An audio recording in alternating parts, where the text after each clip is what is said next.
How are you? I want to thank Cindy and Dan Levine.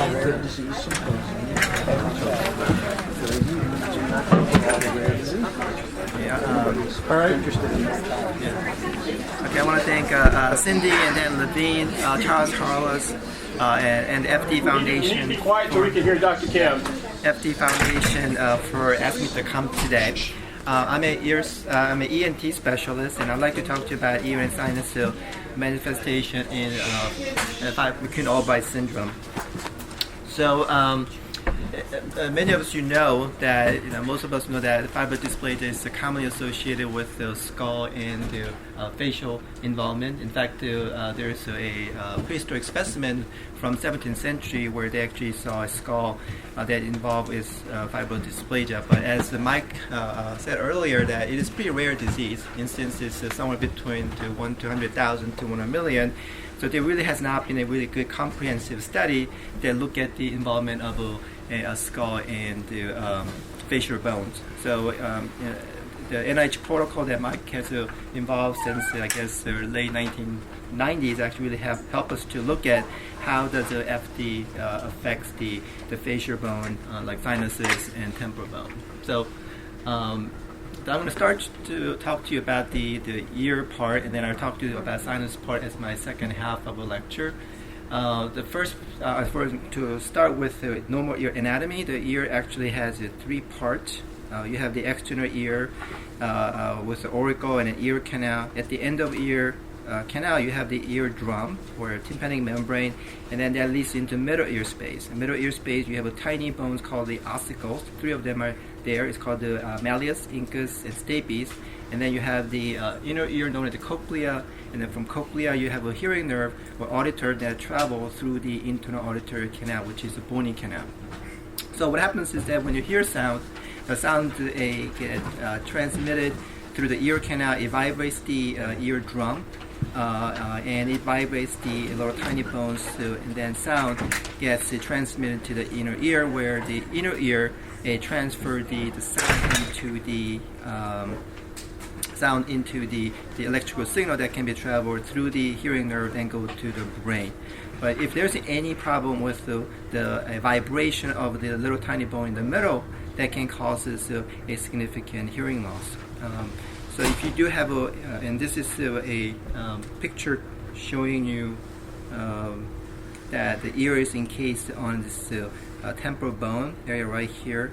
And if you look at the skull from the top, you could see the inner ear, the cochlea, and the balance organ in the middle of the temporal bone, which is the hardest bone in our body. And then you see the hearing nerve traveling through the internal auditory canal. And if you do have a problem with the ear, then you could have three different types of hearing loss. There are conductive hearing loss, sensorineural hearing loss, and when you have both the conductive and sensorineural component, you could have a mixed hearing loss. For example, conductive hearing loss could be due to, for example, cerumen impaction. It could be from the eardrum perforation, or if the little bones are not vibrating well, they also can lead to conductive hearing loss. And sensorineural hearing loss occurs when the inner ear is not functioning well, or there's a problem with a hearing nerve or auditory nerve as well. The type and degree of hearing loss can be determined by audiologist in a sound booth shown here. And this is sort of a pictogram showing the audiogram. And basically what it's showing is that if you have a mild hearing loss in this range, you have difficulty hearing and whispering. If you have a moderate hearing loss, you have difficulty hearing in normal conversation. And then if you have a severe to profound hearing loss, sometimes you could have a difficulty hearing in motorcycle or even vacuum cleaner. The one of the important part of evaluation for the ear is examining ear itself. We could do handheld otoscopy, or we could also look at the ear on the microscope. And sometimes microscope provides really detailed of ear structures. And this is the normal ear examination, right ear and left ear. You can see the wide ear canal, and typically you should be able to see the entire tympanic membrane as shown here. The CT scan is extremely actually helpful for evaluating the skull involvement. It allows us to to look at the bony structures under the skin. And it's very simple. It takes about a few minutes to get the information. And with the technology advancement, with the multi-detecting system, we're able to get a good high-resolution images of the skull with a low amount of radiation. So in our study, we had about 107 patients with the CT scan. And then there were about 24 patients who actually had to follow more than 4-year durations on a CT scan. And then in our study, we sort of tried to figure out how many people have a temporal bone involvement and which part of the ear was involved, especially ear canal. And we also look at and see whether there's any problem of fibrous dysplasia affecting the tiny bones in your ear. And I'll tell you why that's important later on. We also try to see whether fibrous dysplasia involved the inner ear as well as the hearing nerve canal. So in our study, over 90% actually had the temporal bone involvement, and the most common site that was involved with the ear canal, involving about two-thirds of the cases. And this is a typical CT scan of right ear. And you can see this is in the ear canal right here. You can see that the fibrous dysplasia bone has a protruding into the ear canal, make the ear canal very narrow. So when you look at the ear canal, you can see sort of fish mouth appearance, which is very different from the picture I showed you earlier. So, how defining the who has a narrow ear canal is very difficult in physical examination. So what we did was that we actually looked at the diameter of the ear canal in bone that has fibrous dysplasia involvement and one without it, and there was a significant difference between one with the fibrous dysplasia and one without fibrous dysplasia. And however, we also wanted to look at the progression of it, like what happens if you follow these people for 4 to 5, 6 years. In our study, however, in terms of diameter of ear canal, we actually did not notice any changes, which is, I think, it reflects that the disease actually changed over time very slowly. There's no really sudden changes going on in most of the cases, unless you have something else going on, like the ABC, aneurysm cyst, or you have like the malignant transformation. Now, what happens is that when you have a very narrow ear canal, you could develop into what's called an ear canal cholesteatoma. And what happens is that typically ear canal makes wax and desiccated skin, and usually it migrates out. However, if the ear canal is so narrow, then the wax and the desiccated skin cannot come out, then it could result in a cholesteatoma, which causes erosion of the bony ear canal and the chronic infections. The other thing actually we looked at in our series is that we wanted to see whether the fibrous dysplasia is affecting the mobility of ossicles, specifically shown in this picture here. This is the fibrous dysplasia bone. That's the Gratz appearance that Dr. Lee was referring to earlier. And this versus the normal cases where you have a little tiny bone surrounded by black air instead of this fibrous bone right here. And we saw that in about approximately 33 cases, or 15% of the cases. Then we looked at the types of hearing loss. Fortunately, close to 80% actually had normal hearing level. And only about 20% had a hearing loss, and majority of the hearing loss was a conductive hearing loss. And if you look at the degree of hearing loss among the people who had a hearing loss, most of the hearing loss actually was mild, fortunately, and then there's some people actually had a more severe hearing loss. And then, so if you look at the people with a conductive hearing loss, the majority of cases that seem to be due to a fibrous dysplasia growing around the ossicles or little bones, preventing the normal mobility of the ossicles. And then if you look at the sensorineural hearing loss, there are other reasons for people to have a hearing loss from family history of a hearing loss or from acoustic trauma, but there are the 3 cases where we thought was contributed by the fibrous dysplasia, and one of the case was where the fibrous dysplasia actually has sort of eaten into the inner ear, and then there's another case where the fibrous dysplasia actually narrowed the canal where the hearing nerve travels through, and also has elongated this internal auditory canal, which is pretty analogous to what we see with the optic nerve compression as well. So, what are some of the common findings we saw in this study? Temporal bones is affected in over 90% of the cases. However, it doesn't really seem to cause any significant problem in most of the cases. So, and the most common finding we saw was a narrow ear canal, and rarely that can lead to cholesteatoma. And then when the hearing loss occurs about 20% of cases, and if you do have a hearing loss, it's usually due to a conductive hearing loss affecting either from the rumen impaction or from the affecting the mobility of little tiny bones. So what can we do about the narrow ear canal and stenosis? The problem that you encounter is that if you have a narrow ear canal, you're going to have a rumen impaction, which can lead to ear clogging sensation, conductive hearing loss, and then it also can lead to chronic infection of ear canal and ear canal cholesteatoma. So, what's the best way to take care of rumen? We recommend not to use Q-tips. They're saying that you shouldn't put anything smaller than elbow, and you should follow that rule. That's right. And sometimes you could irrigate this rumen, or you could use over-the-counter wax removal kit like a debroxymirin. However, if you have an ear canal now as such as this, your technique of irrigation or using a wax removal kit is not going to work. We recommend that you follow with the ENT and probably have ear canal cleaned out every 6 to 12 months as a need to. Unfortunately, sometimes we do need to recommend surgery. It happens if we have difficulty cleaning our ear canal, which leads to chronic or recurrent infections, or when there is evidence of ear canal cholesteatoma.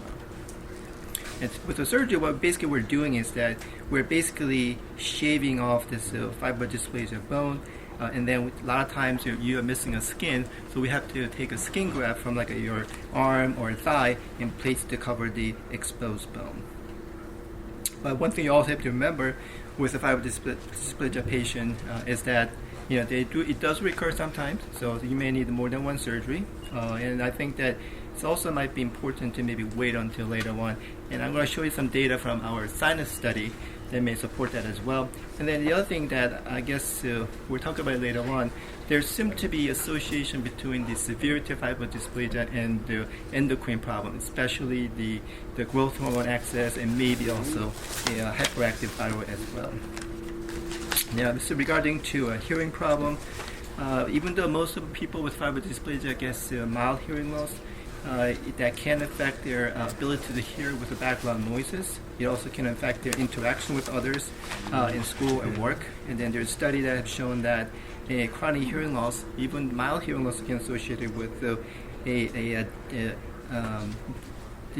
cognitive function and school performance and the speech and language development as well. So what do we do for hearing loss? Most important thing I think is the awareness. I think that you need to communicate with teacher that your kid may have a hearing loss, and make sure they sit in the front of their class or where they're near the teacher. If they do have a significant hearing loss, it's important to consider hearing aid options, which is good for both a conductive and sensory neural hearing loss. And also it's nice to use FM assisted listening device, which I'll show you in a few minutes. And occasionally, sometimes they also need a surgery to widen the ear canal and maybe replace the small bones with artificial prosthesis as well. In case they're not a candidate for hearing aid or surgical corrections, you could also consider an implantable hearing device, which I'm going to show you in a few minutes. So this is the types of a conventional hearing aids. Comes in different sizes. Now I know a lot of people want to get a smaller hearing aid, but sometimes it's actually nicer to have a more larger behind the ear hearing aid, as shown in this picture here, because it actually provides more power sometimes, and it also gives more other option feature as well. Like for example, using FM system. With FM system, teacher wears a microphone, and then the students will actually wear a hearing aid that has an FM receiver, so that when teacher speaks, her voice will go directly to the child, bypassing all the background noises in the classes. So the FM system is extremely helpful for children in a classroom. And sometimes, if we need to, if there's a significant problem with the osco, we could actually replace the osco with like titanium prosthesis or hydroxyapatite prosthesis, as shown here.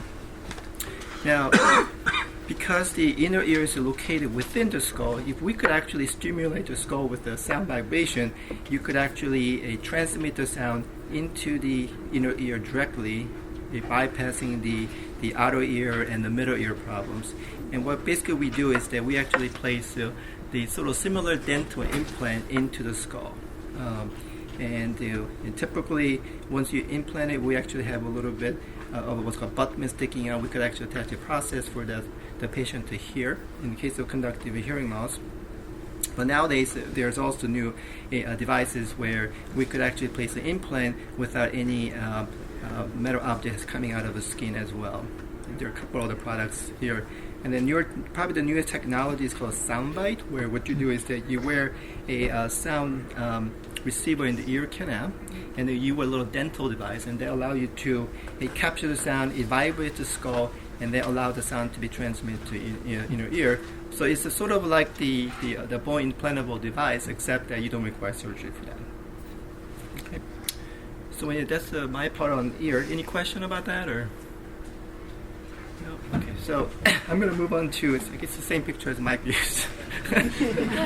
Okay. So the next part, I'm going to talk to you about the sinus involvement. This is a schematic picture of a sinus. You have a nasal cavity, which is divided into two cavities by the septum, and then you have a turbinus that coming out from the side.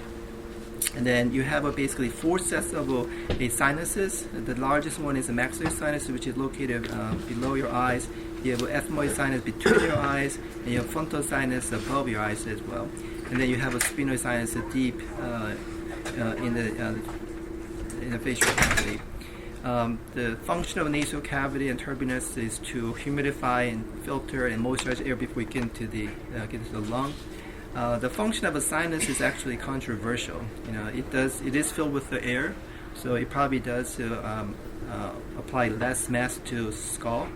And somehow they think they might be affecting the resonance of our voice as well.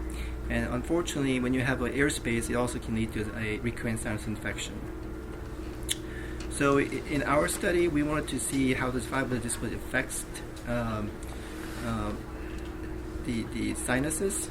And we obviously perform the routine physical examination, but in some cases, if we have difficulty looking at the nasal cavity, we actually use a little camera or fiber optic endoscopy, as shown in this picture here, to get better visualization. And again, the CT scan really provides a detailed involvement of fibrous dysplasia as well.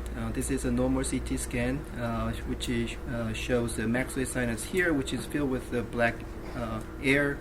And this is the ethmoid sinus, and this is the sphenoid sinus right here. And if you have a fibrous dysplasia, you actually have this ground glass appearance filling up the maxillary sinuses, as shown here. This also can affect the middle turbinus, and then this is a picture showing the fibrous dysplasia affecting the ethmoid sinus and sphenoid sinus. Sorry to interrupt. Yeah. For the videotaping, if you could try to speak a little louder, Okay. Because it's start to hear. Okay. Thank you. Thank you. And you could skip this, but we actually came out with some sort of grading system to measure the severity of fibrous dysplasia in sinuses. So when we look at our data, the most common sinus that was affected was the sphenoid sinus, followed by the frontal sinus and ethmoid sinus. And then when you look at the severity, again, sphenoid sinus seems to be the most affected in terms of severity. And when we look at the clinical symptoms, there's a fair number of patients complain about headache and facial pain, nasal congestion, followed by a sinusitis and decreased smell as well. But what we wanted to do was that whether any of the symptoms correlate with the severity of fibrous dysplasia, and it appears that the nasal congestion and the decreased smells to be associated with how severe fibrous dysplasia is. So I think that what this implies that maybe with a headache and facial pain and chronic sinus may not be necessarily associated with a severity that involving the maxillary or other sinuses. And then the other thing we actually looked at was how does the endocrine problem affects the fibrous dysplasia of the sinuses. And in our study, there appears that growth hormone excess and overactive thyroid seem to be associated with a more severe type of a fibrous dysplasia. And then we also looked at the sinus disease. There were about less than a little bit over 10% of patients complain about recurrent and chronic sinusitis. But interesting enough, even though they said they have a lot of sinus problem, we only saw one case with evidence of sinusitis on a CT scan. And then there were about less than about 10% of cases who actually did undergo sinus surgery. Most of them, they had sinus surgery for a biopsy or nasal congestion or recurrent sinusitis. And nobody seemed to have any significant complication from sinus infections in the past, except for like one case of mucocele. Mucocele is still a little cyst structure that occurs within the sinus that can expand the bone and sometimes can be infected as well. One thing we also looked at was that we divide our group into two groups. One group actually showed a progression of fibrous dysplasia and one did not. And then when we look at two different groups, the striking, not striking, I think it is data that's kind of expected, that obviously the younger patients tend to have a progression of fibrous dysplasia, whereas the older patients do not have a progression of fibrous dysplasia. And I think this graph actually shows pretty well where you look at the age on this axis and we look at the how much fibrous dysplasia changes. You could sort of see that for some reason around age about 13, if you are under 13, you have a progression of a fibrous dysplasia. After age 13, you don't tend to have a progression of a sinus disease as much. So they may have some implication as to when the timing of surgery, if you were to need surgery for sinuses. So basically, in terms of fibrous dysplasia, most common symptoms associated with the sinus problem in fibrous dysplasia is nasal congestions. But they don't seem to have a lot of sinus infection. I think it makes kind of sense because for you to have a sinusitis, you have to have a airspace cavity, whereas in people with the fibrous dysplasia, you actually are displacing fibrous dysplasia with the empty airspace, so they tend to have less incidence of a sinusitis. But again, there appears to be some association between the severity of the disease with the endocrine problem, and then the progression of disease appears to be slowing down after age of 13. So in terms of treatment, what can we do for nasal congestion?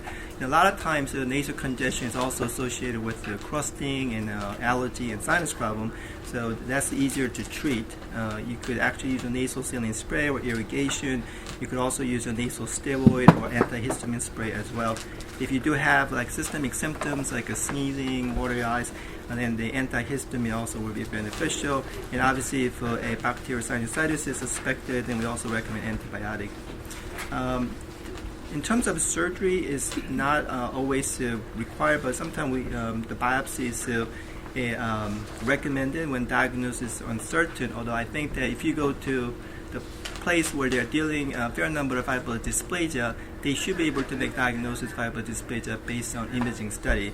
They don't usually require this biopsy, but sometimes we do recommend biopsy if there is they suspect a malignancy or other pathology as well. And typically we could do a biopsy through endoscopic procedure where we actually use a camera go through a nostril. When we do surgery, it could be done either endoscopic, or it could be done through external open approach. Surgery is kind of indicated if somebody has significant nasal obstruction, or they have a recurrent sinusitis, or they have a mucocele, the cyst that we talked about, or they have some visual problem or protruding eye. Obviously, some people also may consider surgery for the protruding skull. And then if there's a suspicion for the aneurysmal bony cyst, or ABC, or malignancy, the surgery is indicated. I think that there has been significant advancement in sinus surgery, especially with micro drill, and we do have a special endoscope image guiding system actually helps to able to do surgery safely in case of fibrous dysplasia. Because of fibrous dysplasia, sometimes the anatomy can be very distorted, and that's why having a nice micro drill and image guided system during surgery is very helpful. However, sometimes we also have to do open procedures if it's extensive involved, or it's involving malignant disease, or in redo cases where landmarks are very obscure, then sometimes open procedures where we actually make the incision on the face can be helpful as well. So again, when you're considering a surgery, just like an ear surgery, it's always nice to remember that we cannot always take out entire fibrous dysplasia. We probably take out just enough so that we're help to improve the quality of life or appearance. And again, the fibrous dysplasia also can grow back after surgery, so sometimes you need more than one operation to achieve your goal. And I think it's important to work with the endocrinologist, make sure the endocrine problem is well controlled before surgery. And I also think it's important to wait as much as you can before you do surgery so that you have less chance of requiring reoperation. And this is the contributors from NIH and Georgetown as well. And then obviously we'd like to thank the patients who come to NIH to participate in our clinical study. Thank you.